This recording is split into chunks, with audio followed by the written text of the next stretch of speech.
I think what you said about Spurs, I completely agree with because it's so new, it's so fresh. Where I see things a little different with Arsenal, and although yes, no one's in a title race right now, not even City, but we know City will be in it. I believe Arsenal will be in it. That is what I'm alluding to, and I think you said the same thing. I think Liverpool will be in it this year. I think I said earlier to a degree. I didn't mean to a degree. I meant they are in it, and Arsenal's start to the season, though, is very similar to the way people talk. And this is why I'm again, just from an objective point of view, I'm confident Arsenal will be there because they've started the campaign how people praise City for starting it. A little slower in second gear, not completely convincing all the times, but picking up their wins. I do think this Arsenal team, as the games start to kick on, especially after the 2 international breaks. Again, once you get the November international break out the way, you then hit like 3 months of consistent football. I believe that's when you'll see them kick in. I think there is. I've been so intrigued to see whether this ever comes out of Arsenal. Almost, what did they learn from the previous season? I think they came out the traps too quickly. I don't know if you've ever been watched horse racing or gone to the dogs.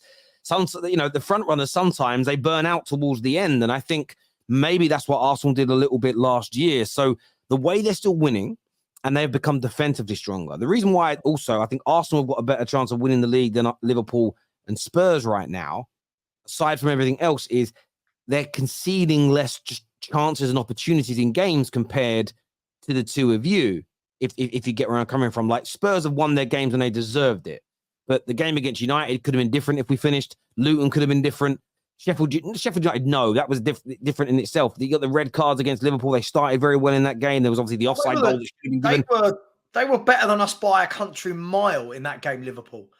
They were better than us by a country mile. Look, I'm not saying Arsenal won't be there or thereabouts.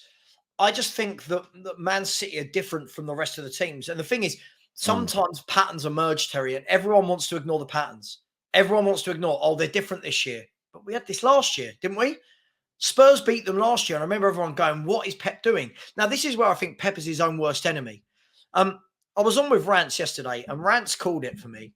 He said, sometimes you feel like it's Pep versus Pep. It's almost like he gets bored and says, and I said the same last year, Terry, on your show. It's almost like Pep gets bored and goes, how can I mix it up? What shall I try? Who shall I move into a position? It's always then when he goes a bit more back to tried and tested, when he gets the players fit, when he gets back to the best 11. I was always taught, when I was doing my coaching badges, I was taught, right, by a guy called Nicky Milo. Nicky Milo did my coaching badges with me. He taught, was the coach doing the coaching badges. He always said, you know what you'll learn at any level of football? It doesn't matter whether you're doing an under 16 team in Sunday League or whether you're doing an England national team, whatever. He said at the beginning of the season, right, if you put your best 11, write it down and put it in a drawer. He said, you will veer away from that. You will try different things. Essentially, when you get back to your best, you have a look. I bet you in some way, shape or form, you've gone back as close to this 11. It may be a different formation, but as close to this 11. And this is what they've got. Now, if Arteta can beat that, right? If Arteta can beat that, then hats off to him. He deserves it. Is this why fans nowadays go on about, it looks like this manager's got favourites? Yeah, because they do. yeah. Managers have favourites because they're 9 times out of 10, they're the best players. But typically. I'm not saying Liverpool or Arsenal can't win the league. I just don't think they will. There's a huge difference. I think it's going to be Man City from those two. Spurs, look, if we get back into the Champions League, what a fantastic season it has been. But expectations, Terry, in the summer, people are talking about my own fan base. We're talking about relegation, bottom half. How are we going to score goals without Harry Kane? 8 games later, they're now having a go at me that, oh my God, you don't believe we can win a title? No, I don't. Because our front three's not going to win a title, Terry. Look at our front three. Really? That's not a front three that wins you a title, is it? No, look, I get it when it comes to Spurs. I think you guys shouldn't be putting... I just don't think there's any need. Because this is the thing. Everyone knows I believe in the mentality of sports people. And I think it's a very undervalued and under-discussed element of the game. Everybody nowadays, it's all, do you know ball? What about the ability of a player? That's why we shared an old but gold clip of Lee Gunner from a year ago. A year ago today, he said that Danny Welbeck is a better footballer than Mo Salah. Yeah, but because he bases it all on the techniques that he likes, as opposed to just looking at football for what it is. Who delivers the most in their position? Who's the most consistent in their position? That tells you, for me, on a professional football level, that's who's best. And you probably grew up the same. Did you play like headers and volleys as a kid and knockouts and stuff playing football? Yeah. Cool. Yeah, cool. I don't know if the youngsters know what headers and volleys are or knockouts are. How many players did you know that at knockouts or headers and volleys, they were the man, but they weren't very good in the school team, or they didn't even have a Sunday league team. They weren't good enough to play. Loads of people like that have always existed. And the same thing kind of goes on in football there. But the mentality is a key element that just doesn't get discussed. It's always about ability. And Spurs fans don't need to put any additional pressure upon these players right now. Agreed. There's no need to. Let them just keep playing. And this is what I think it is. This is my theory. I want my team to be praised to the highest degree. But to be praised to the highest degree, I have to elevate them as we could win the league. We're the best in the league. We're better than everybody, because I want the attention, my team to get the attention so we get the praise, because it makes me feel good. When actually sometimes controlling the narrative, controlling what's being said, helping to control the pressure as a fan is key. Kind of going under the radar a little bit is key. And you never know, that might help you stay in the race longer, or pull off I'm not going to call it a Leicester, because I think you're a bigger club than Leicester, but to pull off something like that. Leicester fans didn't even think about winning the league until the last 5 or 6 games. They wouldn't talk about it. They were like, no, they just kind of sat there. And anyone that wrote them off, they went, yeah, great. Their fans didn't come out going, you're a disgrace. They all sat there quiet. And it worked for them. It's different when you're a giant club. You have to have the expectation because of what you spent and your prestige. Or if you had a manager, if Ange had been here 4 or 5 years and has spent 700-800 million, different situation. But yeah, Spurs fans have got to, I think, and I don't even mean it horribly, keep your mouth shut. Keep dumb. No, look. I listen, I agree with you. I feel like we've got to a stage now where Spurs finished 8th last year, playing some god-awful football with a terrible squad. It's not enough for some fans that we're just doing well. It's not enough for some fans. Like, we're at the beginning of a massive journey. You know, they've just completely changed the structure of the directors of football, the scouting, the manager, the philosophy of football. I sit back and go, cool, you know what? Really good start. Do I see it as sustainable? No, I really don't. I don't see enough in that team. That's me. Now, do you know what, Terry?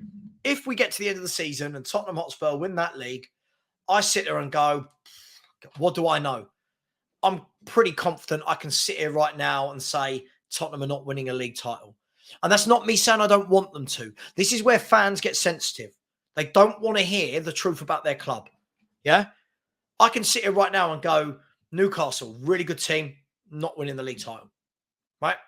If that upsets somebody I'm not saying it has, but if that upset a Newcastle fan, give your head a wobble. Give your head a wobble. It's fine. I said it last year. I did. You heard me over and over again to the Arsenal fans.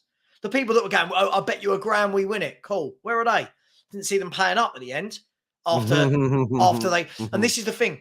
Football is about how can you get over the line. And it's all well and good being in good form in August, September, October. This isn't Spurs, by the way. This is all clubs. It's all well and good being a good team in form in August, September, October, November. When things are tough, when times aren't going well, when there's injuries, suspensions, yeah? When your players are desperately out of form, how do you grind that out and go on that 10, 15, 20 game run that's needed to win a title? Who's used to that in this league?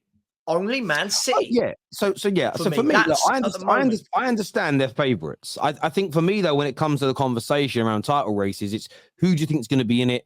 Who's going to be the closest to City? I still make them favourites. I still have them as the team winning the league. Yeah. I do think that Arsenal and Liverpool will run them close this year. If they win at City, they'll be run close by both those two teams. I really do. What sort of point gap? Go on, give it. Go. Let me and you right now. We've both said we think City will win the league, right? 5 to 6 max. Okay, cool. I think it will be somewhere between 6 and 9 points. And you know why? Because I think it gets to the point where if City do what they did last year, Now, there's no guarantee they will, but they do keep doing this every year at the moment. If City do what they did last year, they get to the stage where they don't drop any points for a long time. Right? They don't. Last year, there was a 3-game spell with Arsenal, right? Where the title went from, what was it, a 7-point gap to, right, we're now above you. And then Man City beat them to go further above, right? That's the difference. Can you grind out a win week after week after week when the pressure's on? This is why I'm really skeptical about Spurs at the moment. At the moment, there's no pressure. No one's expecting it, Terry. No one's expecting Tottenham to be top of the league at the moment. The pressure will be, all right, 20 games in. If after 20 games in, Spurs are still top of the table and now everyone's going, hang on, some good form when you could, right? There's the pressure, not just the players, the pressure with the manager. He wouldn't have experienced this before in the Premier League. The pressure with the players, the pressure with the board. All right, cool. What do we do to back you? And this is what I don't think Arsenal had last year. Now, they're a year more experienced. That should work in their favour. But we don't know that yet, Terry. I'm not knocking Arsenal. Yeah, I'm praising Arsenal. I get where you're coming from here. Cosmin says, Sava, defiant about the title, uses iterations. Iterations. Sorry, I can't read. Iterations. Let's say how many times Arsenal would win a title in 100 tries is the position. I also believe different opinions with good arguments can change your perspective. I don't quite know what he... So Sava's definite about title. Use iterations. Let's say how many times. I don't know what... I'll be honest. I think he's saying if Arsenal and City go head-to-head in the title race 100 times, how many times do you think City would win it versus Arsenal? I mean, impossible to tell. If City went 100, it would be a different team every year with different managers at the points, different squads. I mean, I don't know. Look, as I said, I've always been the same, Terry. I'll revisit this in January, right? I've seen how many times we've seen teams in great form, 15, 20 games in. No, mate, I certainly hear you on that. I hear you on that. This year says Arsenal will slap us at the bridge 4-1 is what Scarlett thinks. That's an interesting take. Steve here, Steve Runs says Simon Jordan has said that Maguire turns like a cruise liner and that Rashford is a speedboat without a brain, and then say fans are verbally abusing players. Yeah, it's true. Gundogan carried, Mahrez carried versus Spurs, Rodri and De Bruyne carried last year, only 2 left. Yeah, I mean, look, when we're talking about that, Mahrez wasn't even guaranteed a game. I think everyone's overplaying this. Man City, like other teams, will have to evolve players. We'll have to get players out and bring players in. But the thing is, we had this last year. I remember at the beginning of last year, everyone said they're not the same. They've lost their depth. They've got no Jesus, no Zinchenko, no Sterling. The year before it was Fernandinho's gone, David Silva. Do you know what I mean? Like every year it's this player's gone, that player's gone, this player's gone. Every year Pep finds a way. Now, if he doesn't this year, he doesn't. But I'm seeing massive similarities to this year as to last year, to the year before, the year before, the year before. Man City do not peak in October. Yeah, Man City peak when it matters. And that's what football fans don't get. Yeah, I hear you on that completely.